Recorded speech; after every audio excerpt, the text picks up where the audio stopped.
Terima kasih Anda masih bersama kami di Sapa Indonesia Pagi. Saudara, kita masih membahas soal aturan yang kemudian diteken oleh Presiden Joko Widodo soal cuti kampanye bagi pejabat setingkat menteri hingga wali kota yang diizinkan kemudian 1 hari dalam seminggu di hari kerja. Masih ada Mas Habib dari Partai Gerindra, kemudian juga ada Mbak Bivitri dan juga ada Mbak Titi dari Perludem. Saya ke Mbak Bibif dulu. Mbak Bibif, ini kalau kita menyimak tadi pernyataan dari Mas Habib, sebenarnya kalau memang ada potensi penyimpangan kemudian pelanggaran yang kemudian bisa dikatakan bisa dilaporkan saja begitu. Nah, tapi implementasinya, prakteknya apakah akan semudah itu begitu? Ya, itu dia Mbak. Jadi secara normatif tentu saja namanya aturan main kepemiluan pasti begitu prosedurnya. Kalau ada pelanggaran silakan dilaporkan sesuai dengan kewenangannya. Mungkin ke Bawaslu, kalau tindak pidana pemilu lewat Bawaslu tapi melalui Bawaslu tapi kepada penegak hukum begitu. Secara normatif memang begitu. Tapi kita juga sudah belajar bahwa secara praktik tidak semudah itu. Karena ada 2 hal nih biasanya yang juga akan bisa kita lihat. Pertama, dari para calon sendiri itu juga biasanya akan melihat, menganalisis juga celah-celah mana yang bisa digunakan supaya mereka tidak bisa dikenakan. Itu satu. Tapi yang kedua juga kita paham bahwa penyelenggara pemilu hari-hari ini, saya kira kita harus terus terang saja membahasnya secara lebih terang, juga tidak netral dan cenderung tidak responsif gitu, sangat legalistik juga. Misalnya begini contoh konkretnya, ketika kemarin sudah terjadi beberapa hal yang tadi sudah disebutkan beberapa waktu. Bisa saya potong dikit, itu tidak netralnya penyelenggara pemilu di mana? Iya, makanya ini saya lagi mau jelaskan. Lagi dijelaskan. Misalnya Ya, jelaskan. sudah terjadi beberapa. Kasih contoh tidak Saya netralnya jelaskan di mana? dulu ya Pak Habib ya, kan lagi ada waktu saya nih untuk menjelaskan. Jadi ketika misalnya terjadi penyimpangan-penyimpangan yang juga dilaporkan atau dipermasalahkan, sebagian tidak dilaporkan, itu seringkali terjadi karena belum masa kampanye misalnya, Bawaslu kemudian mengatakan, oh kami belum bisa melakukan apapun karena ternyata belum masuk masa kampanye. Jadi ada loopholes, ada celah-celah yang bisa dipergunakan oleh para calon, maupun ternyata juga membuat Bawaslu menjadi sangat-sangat legalistik. Meskipun kita sudah melihat ada hal-hal yang ada kekuasaan yang sebenarnya tengah digunakan untuk kepentingan kampanye. Nah, itu beberapa contoh konkret yang sudah terjadi, Mbak. Dan ini yang kita harus waspadai, dan tentu saja masa kampanye baru dimulai besok. Tapi kita sudah punya beberapa catatan penting di mana ternyata penyelenggara pemilu itu tidak sepenuhnya netral dengan kekuasaan yang sekarang ini tengah berlangsung. Begitu, Mbak. Silahkan kalau mau ditanggapi, Mas Habib. Mas Habib, masih di mute? Ya, saya sepakat dengan Mbak Bivitri. Kita harus mengkritik, mengawasi ya rekan-rekan yang bekerja di garis depan pengawasan pemilu. Mereka juga punya mekanisme pengawasan yang berlapis. Tetapi sebagai figur publik ya, Mbak Bivitri dengan serampangan ya, dengan ceroboh sekali menyampaikan tuduhan yang sangat keras. Penyelenggara pemilu tidak netral. Ya, lalu dikatakan tidak sepenuhnya netral, yang mana saya juga nggak paham ya, yang diyakini oleh Mbak Bivitri. Kalau dia yakin penyelenggara pemilu tidak netral, kan baiknya kita edukasi publik dengan tunjukkan bukti di kasus apa, ya, kemudian di mana pelakunya siapa, itu kan harus jelas gitu loh. Karena kan kita juga harus membangun kepercayaan kepada institusi yang kita sepakati menjadi pengawasnya ini gitu loh. Kalau dia kerja nggak benar ya kita tunjukkan. Tetapi kalau kita tidak bisa membuktikan, menurut saya tidak tepat gitu loh. Tidak tepat kita judgement ya, dia tidak netral, dia tidak sepenuhnya netral. Ini kan sangat-sangat tidak mengedukasi publik gitu loh. Jadi nggak apa-apa lah, saya pikir kita perlu teman-teman yang kritis seperti ini ke depan. Saya yakin ya, dengan situasi seperti saat ini, siapapun tidak akan bisa melakukan kecurangan dengan leluasa. Ya, siapapun. Ya, karena siapapun kita saling mengawasi semua. Karena semua sudah pegang handphone, kemudian kalau misalkan bisa dibuktikan ada video dan juga foto, tinggal dilaporkan begitu. Ya, tetapi sebaliknya ya kan, kita juga nggak bisa mendorong-dorong publik untuk melakukan yang namanya misalnya pengadilan publik, ya kan, pengadilan dengan media nggak bisa. Tetap aja kita harus mengajarkan publik, sampaikan ke penyelenggara pemilu. sampaikan ke penyelenggara pemilu bidang pengawasan gitu. Jangan sampai kita membuat statement yang prematur ya, apalagi itu menuduh ya. Menurut saya itu sangat-sangat tidak elegan. Oke. Nah, kalau kita hari-hari ini memang kemudian harus bisa apa ya, pasangan calon ketiga kandidat ini bisa dikatakan harus lebih ekstra hati-hati ya, begitu ya Mbak Bivitri dan juga Mbak Titi, karena semuanya sudah pegang handphone, semuanya bisa ada buktinya, video dan juga foto secara cepat dan juga mudah begitu ya. Kalau memang ditemukan ada potensi pelanggaran di situ, kemudian dilaporkan begitu. Nah, Mbak Titi, Anda melihatnya dampaknya seperti apa ini soal ketidaknetralan atau dugaan ketidaknetralan ini? Jadi kalau kita lihat postur kabinet kita hari ini, pejabat negara yang berstatus menteri atau wakil menteri yang terlibat di dalam proses kontestasi itu menyebar di 3 pasangan calon. Betul. Baik sebagai pasangan calon, baik sebagai ketua umum partai, sebagai caleg, ataupun sebagai tim pemenangan. Jadi sebenarnya publik dan pasangan calon itu harus mewaspadai satu sama lain. Tetapi memang sulit bagi publik untuk bisa aktif karena ini melibatkan kekuasaan, melibatkan mereka yang punya pengaruh. Pengalaman selama ini kasus politik itu bukan kasus yang mudah. Betul. Itu kasus yang penuh tekanan dan tensi politik. Tidak semua orang berani melaporkan pelanggaran. Bahkan pada level masyarakat akar rumput, melaporkan pelanggaran atau tindak pidana jual beli suara politik uang, itu tidak semua punya keberanian. Jadi ekses politiknya itu nyata begitu, karena beberapa teman kami, bukan beberapa, mohon maaf, satu, misalnya teman kami pada pemilu 2014 melaporkan politik uang, justru malah kena serangan balik dan mengalami proses kriminalisasi. Jadi keberanian itu tidak mudah. Nah, saya sendiri selama ini selalu berusaha untuk melaporkan. Tetapi ya begitu hasilnya. Misalnya soal verifikasi partai. Itu terlihat sekali di DKPP ada bukti bahwa ada masalah atau manipulasi di dalam verifikasi partai. Tetapi yang kena itu adalah operator lapangannya. Soal pencalonan keterwakilan perempuan. Jadi memang tidak mudah, Mbak. Hambatannya itu besar gitu. Nah, tetapi di sini saya kira karena potensi penyimpangan itu atau pelanggaran itu ada menyebar pada 3 pasangan calon, ya pasangan calon memang harus saling kontrol. Terutama kemudian sebenarnya kuncinya itu ada pada Pak Jokowi ya, karena izin itu kan ada pada Pak Jokowi. Jadi dalam konteks bagaimana memastikan jalannya kabinet dan pemerintahan dengan baik, apalagi di akhir masa jabatan, program-program strategis nasional itu harus dituntaskan. Jadi elemen pengawasan itu juga harus berjalan dari sisi presiden di dalam memastikan bahwa anggaran, sumber daya, birokrasi, kewenangan itu tidak dimanfaatkan untuk kepentingan-kepentingan menyimpang di dalam proses elektoral kita. Apalagi misalnya kan Pak Jokowi pernah tuh menyoroti soal dana stunting yang ternyata alokasi dananya lebih banyak kepada hal-hal yang sifatnya expose atau kemudian seremoni begitu ya. Nah, hal-hal seperti itu mengindikasikan bahwa mentalitas untuk bekerja secara efektif dan tepat sasaran tidak sepenuhnya hadir di dalam pemerintahan kita. Apalagi kemudian ada kepentingan politik di sana dan semuanya punya potensi untuk kemudian melakukan pelanggaran.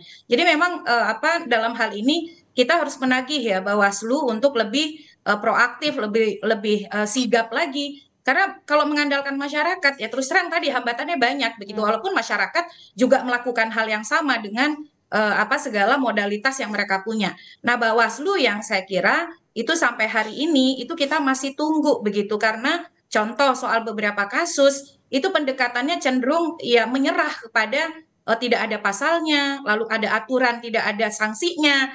Nah, padahal kalau dia mau progresif, misalnya undang-undang itu memberikan power yang sangat besar pada Bawaslu yang disebut dengan penanganan pelanggaran administratif, yang sanksinya bahkan bisa memutuskan tidak diikutsertakannya peserta pemilu dalam tahapan tertentu. Tinggal kemudian komitmen, kemauan, dan juga konsistensi untuk bekerja secara progresif tadi itu. Anda sepakat Mbak Bivif dengan apa yang dikatakan kemudian Mbak Titi, memang semuanya punya handphone, bisa melaporkan, tapi tidak semuanya punya keberanian untuk melaporkan.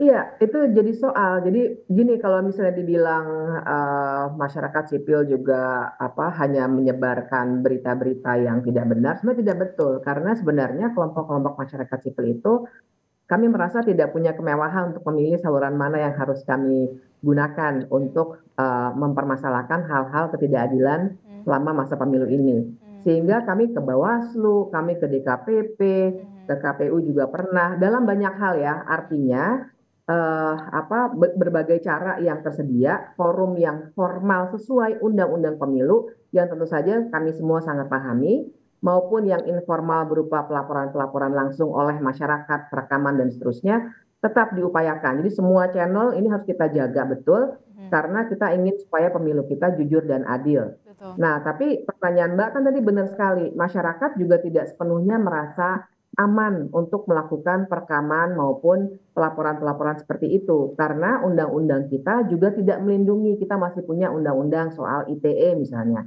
yang bisa dengan mudah menjerat orang-orang dengan pasal-pasal pencemaran nama. Belum lagi yang sifatnya bukan undang-undang tapi tekanan yang diberikan langsung, bahkan kadang-kadang di muka publik. Awas ya kalau Anda mengatakan ini saya ancam, saya bawa kamu. Ancaman seperti itu yang mungkin saja tidak berujung pada pengadilan ataupun pemenjaraan apalagi, tapi kan ancaman seperti itu ketika diucapkan di muka publik juga satu membuat orangnya takut, tapi kepada publik juga memberi pesan yang kuat bahwa jangan kalian macam-macam untuk mempersoalkan berbagai peserta pemilu, karena ada jeratan hukum yang mungkin bisa menjerat Anda. Belum lagi yang di lapangan, yang didatangi langsung dan lain sebagainya, yang juga terjadi. Nah, ini sebenarnya situasi yang sekarang tengah kita hadapi bersama. Nah, itu justru kuncinya memang karena ada tangan-tangan kekuasaan yang kadang-kadang kalau kita berbicara legal formal saja, Mbak, mungkin memang tidak sepenuhnya akan terjadi seperti saya katakan, ancaman nanti saya laporkan ke polisi. Mungkin hanya ancaman, tapi kan ketakutan dengan kenyataan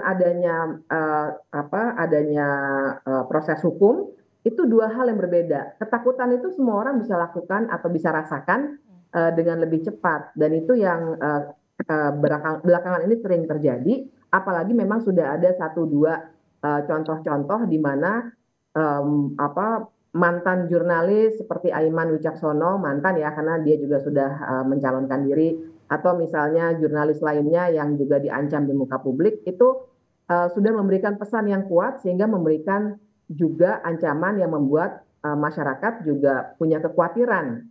Ya, jadi geraknya harus rame-rame. Saya tidak bilang tidak perlu, tapi hal-hal seperti ini juga harus kita jaga sama-sama. Karena keinginannya kita ingin pemilu ini jurdil, sehingga nanti punya legitimasi. Oke, Mas Habib, ini kan kalau kita lihat oke lah betul semua orang punya handphone, tapi tidak semua orang punya keberanian, apalagi kemudian nanti yang ditakutkan adalah pengancaman begitu. Nah, Anda melihatnya seperti apa? Ya, saya pikir situasinya jauh berbeda ya saat ini dibanding misalnya 2019 ya. Saya mengalami sendiri sebagai politisi yang bergerak di di tingkatan bawah ya. Sekarang ini sangat tidak leluasa karena kita bergerak sedikit sudah ada Bawaslu yang datang ikut mengawasi, sehingga sangat terbatas justru gerakan kita ya sangat terbatas. Nah, sehingga bagaimana mungkin kami melakukan pelanggaran dengan pengawasan yang demikian ketat gitu. Nah, jadi kemudian soal himbauan kita ya, ini himbauan semua pasangan calon juga agar masyarakat ikut mengawasi. Tetapi kan semua pasangan calon juga senapas mengatakan bahwa pengawasan yang dilakukan oleh masyarakat itu harus dilakukan juga dengan bukti-bukti yang ada. Ya, nggak mungkin kita mengedukasi masyarakat ya untuk menyampaikan sesuatu yang tidak ada buktinya gitu. Nah, itu yang harus kita kita perkuat terus, harus seimbang gitu. Kalau enggak akan menjadi anarki. Kalau semua yang dituduhkan masyarakat harus diasumsikan sebagai benar, itu akan terjadi anarki karena masing-masing masyarakat ada versi laporannya masing-masing dan ada versi kebenarannya masing-masing. Bagaimana kita menerapkan parameternya ya dengan instrumen-instrumen hukum gitu. Jadi tetap saja saya pikir masyarakat nggak takut kok kalau dia benar, kalau dia punya bukti. Yang takut itu adalah orang yang mau playing victim, orang yang mau fitnah ya, orang yang mau menggunakan instrumen tersebut untuk menguntungkan dirinya secara curang. Kalau niatnya memang curang ya pasti takut gitu loh. Dan ini pemerintah Mbak Bivitri tadi katakan misalnya ada instrumen hukum undang-undang ITE dan lain sebagainya. Mungkin Mbak Fitri kurang update juga ya bahwa di pemerintahan Pak Jokowi ini sudah 2 kali undang-undang ITE itu direvisi ya. Pasal 27 baru kemarin direvisi pasal 28 juga ya. Unsur antar golongannya juga sudah dihilangkan. Begitu juga di KUHP yang baru Mbak Bivitri ya, kita mengenal yang namanya azas dualistis ya di pasal 36 ya. Lalu juga bagaimana Undang-Undang 146 yang paling sering dijadikan alat untuk menjerat orang yang dianggap kritis secara politik itu sudah diganti dengan pasal 263 di KUHP baru yang jauh lebih adil gitu kan, karena orang baru bisa dijerat dengan berita bohong, pasal berita bohong tersebut kalau terjadi kerusuhan akibat apa yang disampaikan. Jadi sekarang kita punya infrastruktur hukum ya, punya peraturan perundang-undangan yang jauh lebih baik daripada sebelum-sebelumnya. Oke, silahkan Mbak Bivitri. Ya, jadi saya perlu klarifikasi karena satu KUHP itu belum berlaku ya, baru berlaku 2026. Kemudian kalau Undang-Undang ITE sebenarnya pasal 27 ayat 1 dan 2 dan 3 ini yang sering kita permasalahkan sebenarnya belum berubah terlalu banyak. Bahkan masih ada nanti siang ini Haris dan Fathia itu yang terkena pasal-pasal pencemaran nama juga baru akan menyampaikan pledoinya nanti siang misalnya. Itu salah satu contoh saja. Dan ada beberapa pasal lainnya yang juga masih kerap digunakan sekarang sedang kami ajukan ke Mahkamah Konstitusi yaitu peraturan mengenai hukum pidana yang juga soal menyebarkan berita onar yang artinya masih banyak pasal-pasal hukum yang masih bisa digunakan dengan konstruksi hukum sedemikian rupa untuk orang-orang yang mencoba untuk kritis. Nah ini situasi sebenarnya yang sekarang tengah terjadi. Nanti siang masih ada sidang kok soal itu. Artinya memang masih aktif. Masih ada prosesnya yang harus digulirkan. Masih ada proses dan masih sering dijadikan ini cara untuk mengancam juga. Hati-hati loh nanti jangan lupa Anda bisa kena pasal pencemaran nama misalnya seperti itu. Jadi situasinya masih belum seindah yang kita harapkan yang tadi kita bahas begitu Mbak. Belum seindah seperti yang kita harapkan ternyata Mas Habib. Mas Habib masih di mute, maaf. Ya ini sudut pandang soal gradasi. Orang yang mungkin paradigmanya memandang semua secara pesimis ya menyampaikan apa yang seperti disampaikan Mbak Titi. Tapi kita lebih kepada ikhtiar ya. Bukan tidak ada perbaikan sama sekali. Dan KUHP baru itu walaupun ya soal dualistik itu ya kalau bisa dipahami. Walaupun baru berlaku ketika KUHP nanti disahkan. Tetapi politik hukum kita sudah seperti itu dan mulai sekarang sudah bisa diterapkan. Ya, bagaimana setiap pembuktian ujaran ya apakah itu mencemarkan nama baik atau lain sebagainya harus dibuktikan ada mens reanya sudah bisa diterapkan saat ini. Gitu loh. Kenapa? Itu kan politik hukum. Politik hukum. Ya memang karena kan perlu penyesuaian. Ini kan kita bikin KUHP. Itu kan konteks yang lain. Yang Anda sampaikan KUHP belum berlaku bukan untuk mengham. Oke, Mas Habib terakhir singkat saja. Berarti untuk pasangan Prabowo Gibran sudah mengajukan cuti ya? Mas Habib? Peraturan yang begitu besar. Mas Habib, sayang sekali kita terputus audionya. Mbak Titi, terakhir Mbak Titi, dengan adanya PP 53 tahun 2023 ini, apa yang harus dicermati baik dari pemilih dan juga pasangan calon? Mbak Titi, silakan. Mbak Titi Anggraini.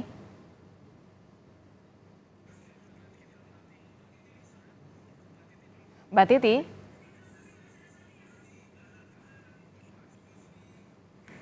Baik, kita mengalami gangguan komunikasi dalam dialog kita, sayang sekali, tapi kita akan mencoba untuk memperbaiki sambungan internet karena memang tadi kita masih membahas soal bagaimana peraturan pemerintah nomor 53 tahun 2023.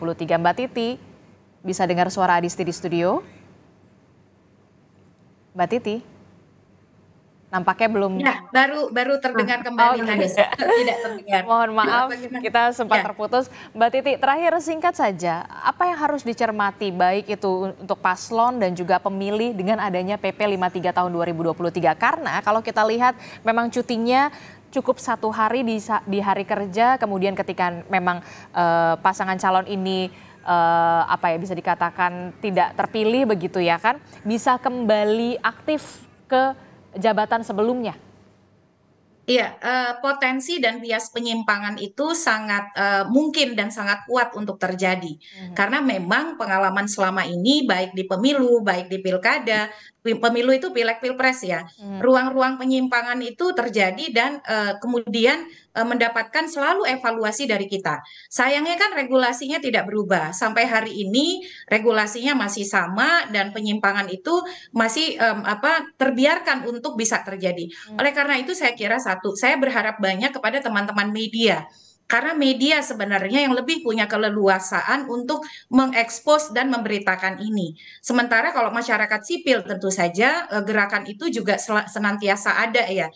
Masyarakat organisasi masyarakat sipil seperti Perludem, JPPR, KIPP berusaha untuk bisa ambil peran. Tetapi memang itu tidak mudah. Dan yang berikut adalah menyoroti kinerja Bawaslu. Meskipun Bawaslu ditopang oleh personel yang sangat banyak, kewenangan yang sangat besar, baik dari sisi kelembagaan ataupun anggaran, ternyata kalau dibandingkan pemilu 2019, ada penurunan performa yang menurut saya itu cukup mengkhawatirkan. Dan ini dorongan kita atau kemungkinan, atau bukan dorongan ya, tetapi justru sorotan dan desakan bagi Bawaslu untuk lebih efektif dan sigap lagi di dalam melakukan pengawasan dan penegakan hukum pemilu. Itu harus terus kita suarakan. Karena memang kalau Bawaslu-nya saja tidak sigap dan tidak proaktif, di tengah dinamika kompetisi yang jauh lebih sengit dengan keterlibatan pejabat negara yang jauh lebih banyak, nah ini akan mengganggu kualitas dan kredibilitas pemilu kita, Mbak Adisti. Itu yang tentu saja kita harapkan bersama-sama ya, kemudian menciptakan pemilu yang jujur, adil, begitu ya. Nah terakhir, saya mau ke Mas Habib. Mas Habib, besok kan hari Selasa, masa kampanye dimulai begitu tanggal 28 November. Untuk pasangan Prabowo Gibran, apakah kemudian kampanye ini besok mulai cuti atau seperti apa, berbarengan kampanyenya atau membagi tugas? Terakhir. Ya, saya belum dapat update ya. Yang jelas kami pasangan Prabowo Gibran komit untuk mematuhi semua peraturan perundang-undangan ya terkait pemilu ini dalam melaksanakan aktivitas kampanye. Kami menyerukan ya masyarakat untuk kritis mengawasi kinerja pelaksana dan pengawas pemilu untuk memastikan tidak terjadinya pelanggaran-pelanggaran. Namun ya dalam satu tarikan napas yang sama, kami juga menghimbau masyarakat untuk menghindari perbuatan menyebarkan fitnah, menyebarkan tuduhan yang tidak ada dasar dan tanpa buktinya, demi menjaganya ketertiban ya dalam pelaksanaan pemilu ini. Oke, terakhir Mbak Bivitri, singkat saja. Ya, memang kita harus perhatikannya sekarang jauh lebih detail karena tadi di dua hal kita bisa lihat ya. Pertama, penggunaan anggaran yang sangat mungkin kalau cutinya hanya 1 hari dalam seminggu itu akan sangat susah untuk dibedakan dalam kapasitas apa mereka sedang melakukan kegiatan. Nah, jadi tentu saja kita dorong terus supaya pengawasannya jauh lebih ketat gitu ya. Dan yang kedua untuk juga sangat mendorong Bawaslu terutama dan seluruh jajarannya supaya lebih responsif dan pegangannya jangan terlalu legalistik pada pasal, tapi pada kualitas pemilu. Betul-betul harus jujur dan adil untuk semua pasangan calon.